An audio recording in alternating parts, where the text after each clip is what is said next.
Hi అండి. ఈ వేసవికాలం చక్కగా పెరుగు కనుక మనం ఫ్రెష్ పెరుగు తీసుకుని చక్కగా తాలింపు వేసుకుని తింటే ఎంతో ఆరోగ్యం చక్కగా చలువ చేస్తుంది.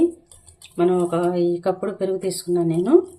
ఇది ముందుగా మనం ఇలా చిలకరించుకోవాలి బాగా పూర్తిగా కూడా. ఇదంతా కూడా మనకి పూర్తిగా గడ్డ లేకోకుండా స్మూత్గా తిప్పేసుకోవాలన్నమాట.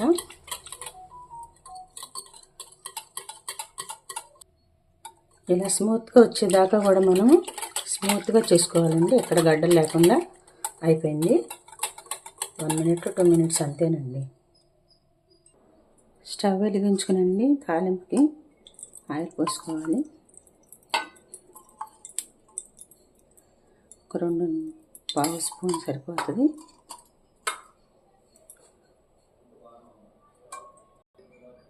తాలింపుకి 2 ఎండుమిర్చి వేసుకోవాలండి. అలాగే కొంచెం శనగపప్పు,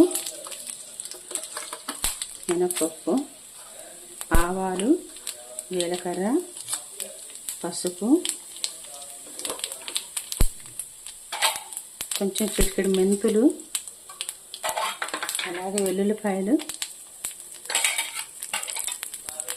అల్లం ముక్కలు, చాప్ చేసుకున్న అల్లం ముక్కలు, పచ్చిమిర్చి ముక్కలు,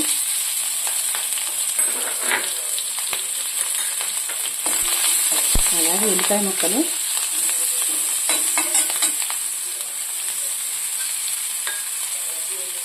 టమాటో ముక్కలండి,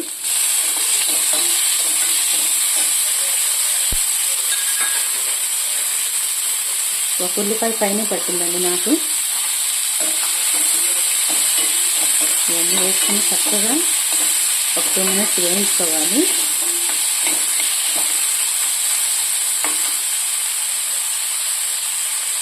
కరివేపాకు కూడా వేసుకోవాలండి.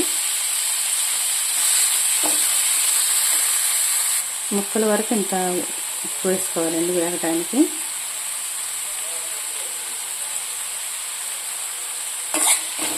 ఒక 2 minutes వేయించుకోవాలి. పెరుగులో కూడా ఇంత ఉప్పు తీసుకోవాలండి. ముక్కల్లో వేసేసాం కాబట్టి పెరుగులో కొంచెం వేసుకుంటే సరిపోతుంది. ఫ్రెష్ పెరుగు తీసుకోవాలి. చక్కగా ఉంటుంది, చాలా టేస్ట్గా ఉంటుంది అన్నమాట. మనకి చలువ వేసవికాలం. 2 minutes అయిందండి. వేగిపోయింది అంతా కూడా. స్టవ్ ఆఫ్ చేసేసి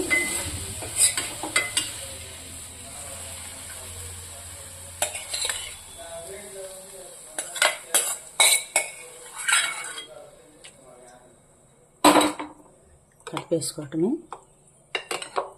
చాలా బాగుంటుందండి. రుచి కూడా చాలా చాలా బాగుంటుంది. పెరుగు తాలింపు అయిపోయింది. కొంచెం కొత్తిమీర వేసుకుని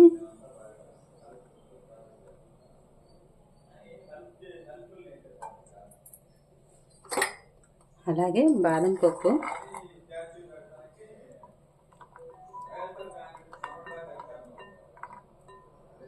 చాలా